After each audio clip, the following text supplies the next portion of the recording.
Hello, I'm Donna Belk, and I thank you for making your way to my channel. This video is about my personal plan, my living dying plan, and it addresses different aspects of the end of life journey. So, what I hope is that this may give you some ideas, or you may find something to add to your own plans, or it just may spark some conversations with people that would be helpful to you in the long run. The plan is divided into several different parts, such as legal, medical, funeral planning, your bucket list, your pre death planning, fun times, tools for practicing dying, and then personal issues.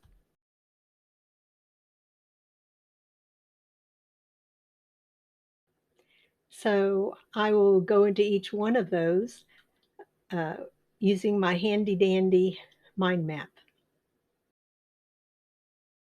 This is a living dying plan. It's a mind map of the different areas that can be addressed when planning for our dying times. And this is an overview, and my other videos go deeper into each of these areas.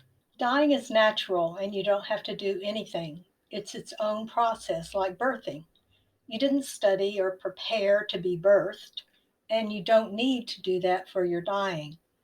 But in my hospice experience, people that are somewhat prepared have less stress, which translates into less pain, and it seems to be a gentler, kinder dying process.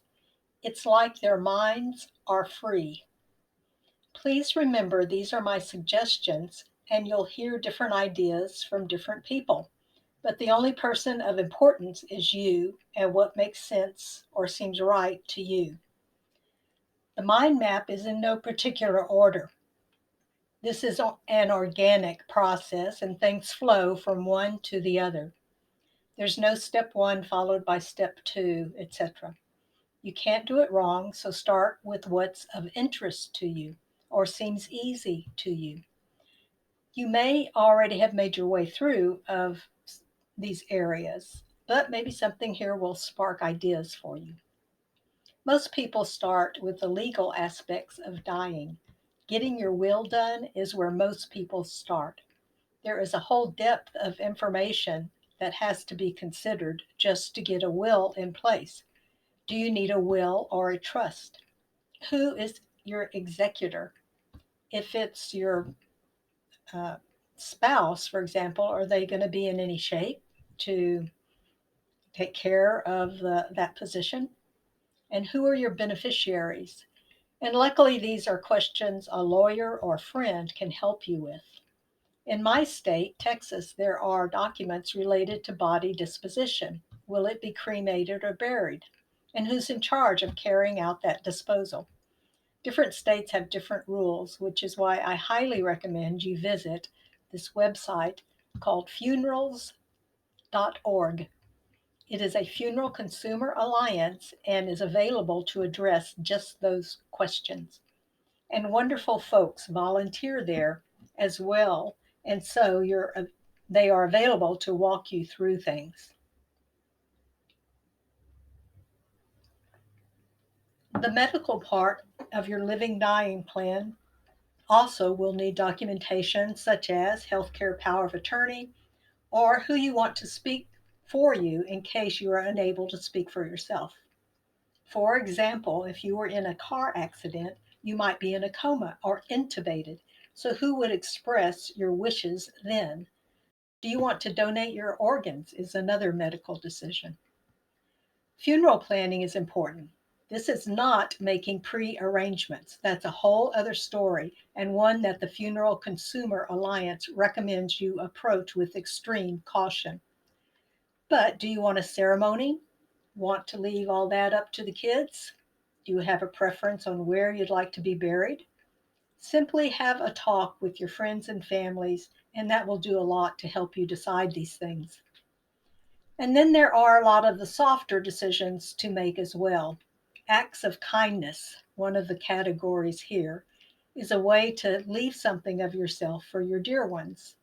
This is important to me, especially because of the abrupt way my father died. Yes, there's a YouTube video about that. But you can do this for your friends and family or not. And again, it's your decision. There's no right way or wrong way when it comes to this. One of the acts of kindness for my family is to put names and dates, as best I can remember, on family photos.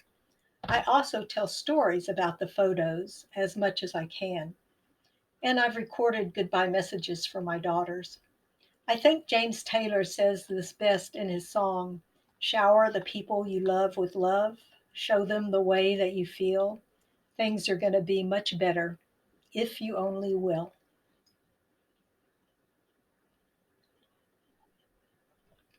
If you're of a proactive bent, you can also address personal issues before you die. For example, do you have a fear of death? My hands down best advice for that is to start to watch videos of people talking about their near death experiences.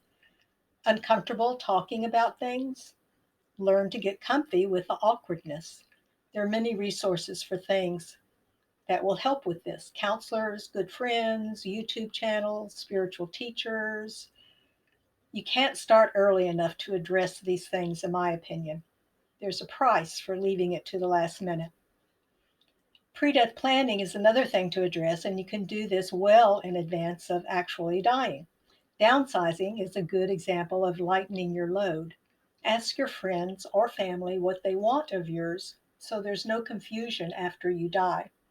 I like to give things away before I die because I know it is going to someone who wants the things and it lightens my load. And it brings happiness knowing my friends have something rather than somebody who buys it at Goodwill, for example. I heartily recommend the practice dying tools. My children laugh at me, but in my hospice experience, I spent much time talking with people about breathing calmly. How do you bring peace around you? Using imagination or pretending to be in a trouble free space can help.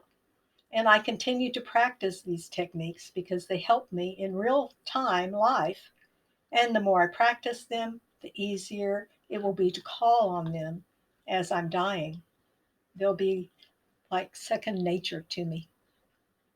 A bucket list is something that people have way before they die. I've made a lot of progress on my bucket list, so I keep adding things to it. But what's on your list? It's important to have fun times as part of our end of life planning. What is a fun time for you? My fun times center around my family and friends. I want to travel more, but also do regular things like hosting a vegetarian Thanksgiving potluck. And what I mean when I say that is that I want my daughter to host it and I only want to go to it. But I think we all need the reminder to have fun. And our definition of fun changes dramatically as we get older, of course. It's just different. So pick and choose through these ideas and see what appeals to you. What other categories would you add? Spirituality is important to me, and I have that in my practice dying toolkit. Have fun. There's so many resources available for people now, professionals that can help, friends, and free resources too. I only urge you to start soon. It just goes a lot easier if you're prepared. You don't have to go overboard like I tend to do. You can go at your own pace and just do what feels right. And slowly, slowly over time, you'll build up your um, arsenal of death and dying.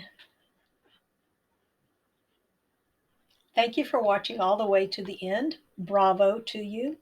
And if you have a question personal to you, I'm on wizio.com for answering individual questions. Be well.